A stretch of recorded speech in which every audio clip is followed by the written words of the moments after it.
Membership means more with American Express Business Gold. Earn 4 times membership rewards points in your top 2 eligible spending categories every month, including eligible U.S. advertising purchases and select media, and U.S. purchases at restaurants, including takeout and delivery. What are you waiting for? Get the card that flexes with your spending every month. Terms and points cap apply. Learn more at americanexpress.com/business-gold. Amex Business Gold Card. Built for business by American Express.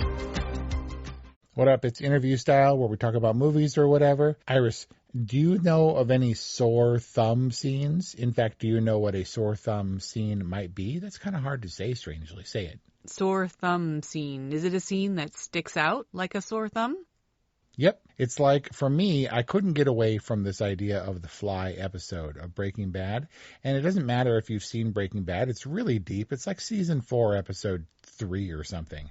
But if you've seen Breaking Bad and I say the Fly episode, you know immediately what it is. Definitely. Because that episode sticks out like a sore thumb. Filler. It doesn't really belong. Right, it's filler and it's a cost-saving measure or whatever, which is weird in the middle of a feature-length motion picture because you're not trying to fill an episode or whatever. And so there are sore thumb scenes that are important and maybe you just don't get it, or random scenes that people tend to remember. And so I came up with a few, and they fall into both categories. Each one falls into one category, but both are represented. Tell me. So I'm here to admit for the first time on tape or digital or whatever that the Fargo, everybody remembers the Mike Yanagita scene, even if you don't remember Mike Yanagita's name. Right? Mike Yanagita. I saw you on the TV yesterday.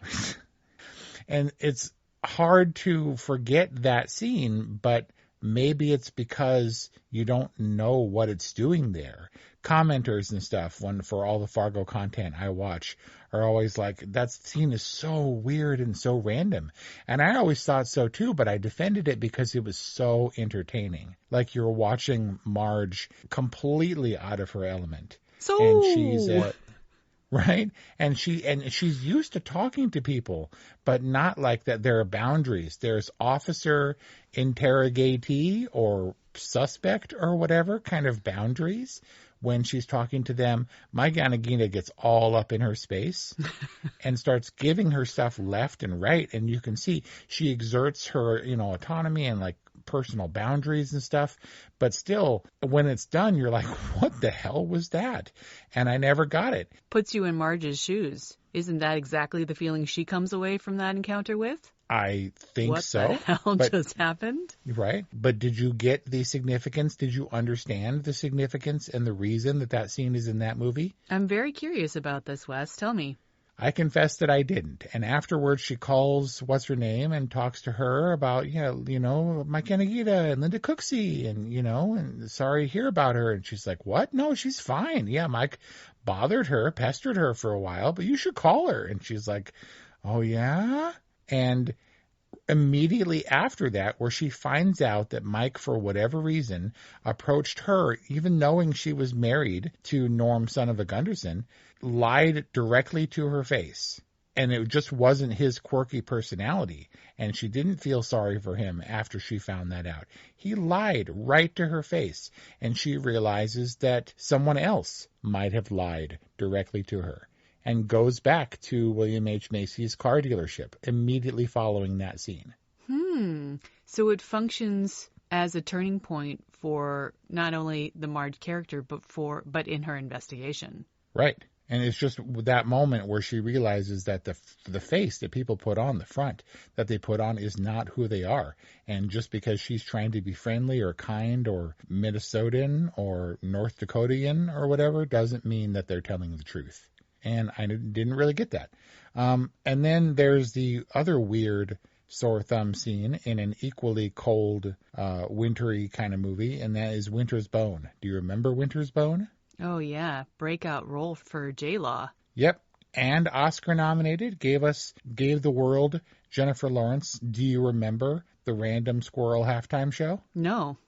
In the middle of the movie, when she's searching for her dad, which shouldn't be a spoiler, it's the plot of the movie, we stop and we go to maybe a minute of a squirrel in a tree or multiple squirrels in a tree, and there's a chainsaw sound in the background. So there's squirrels in repose in the branches of a tree, and then the chainsaw fires up, and you can see them. They're apprehensive, and they look around for the source of the sound, and they dart here and there, and you can hear them sawing, but it's just the squirrels. It's tight on the squirrels watching their reaction in the tree.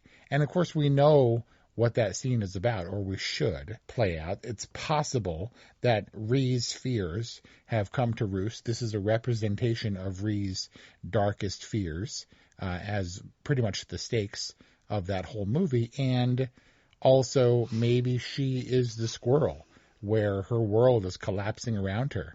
But still, in the movie theater, when they don't explain any of that, and they never touch on surreal or hyper-real scenes like that again, it sticks out like a sore thumb.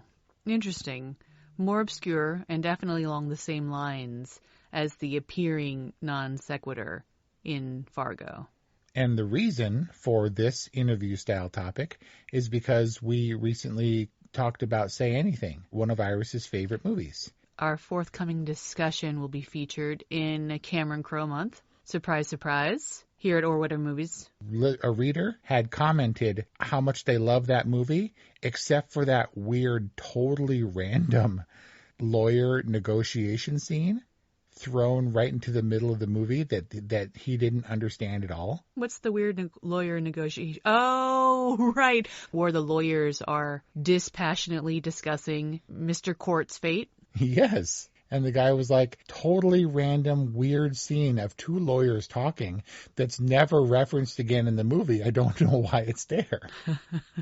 And I was like, for this poor chap, maybe like me and Mike Yanagita, there was a scene that was thrown in that just completely, for some reason, he didn't connect with at all, that he didn't understand. And that was kind of embarrassing for me. I have a theory as to why that scene exists. Are you looking for a theory? Do you have a theory? I know exactly why it exists. Oh, tell me. No, I mean, it's just he knows that there are criminal charges that are being filed against him, and it's kind of dispassionate in the same way that he's talking about, I take care of these people, and you know, if I take a little bit of money after the fact, it shouldn't be a big deal. Like, these people love me, and I love them, or whatever, and maybe I'll take a little money afterwards, but they're gone, it doesn't matter. And then the lawyers don't care at all. They're like, this is what we take propose. That deal. Right, let's do it. Yeah, I'll take that deal. And they negotiate with that dude's life over like lunch or before lunch or whatever. And it's dispassionate and legal and just done with it. Yeah, I suppose you can make a contrast between Mr. Court, his inability to be honest with himself, whereas the lawyers are, speak about his case kind of so baldly and honestly. But I think that it functions more as a palate cleanser.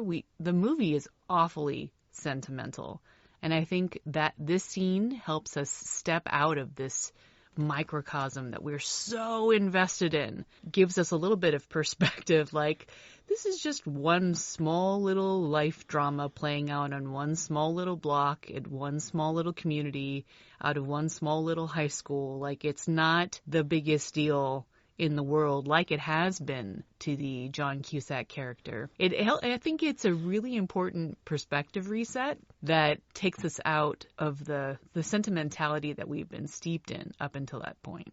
I get that. And I think that maybe Marge going up against Mike Yanagita when she's in the middle of a kidnapping investigation, like a criminal investigation, that's a little bit strange and out there. But it's not like it didn't make sense, this lawyer scene, to be like, we were in the middle of this post-high school love story, and they randomly threw in a scene about two lawyers talking about some court case or something. Random.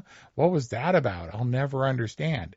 To not understand what that scene was about, to not connect it with Mr. Court, it was shocking. Maybe it was a joke. Maybe it was tongue-in-cheek. Maybe it was just a blood-sucking lawyer joke. Right? But not for us, not here, who are, who want to bring these things to light at Interview Style or Whatever Movies. Check out our forthcoming discussion on Say Anything, and go check out Wesley's Shame in our discussion on Fargo, or whatevermovies.com, or wherever you get podcasts. Okay, I love you. Bye.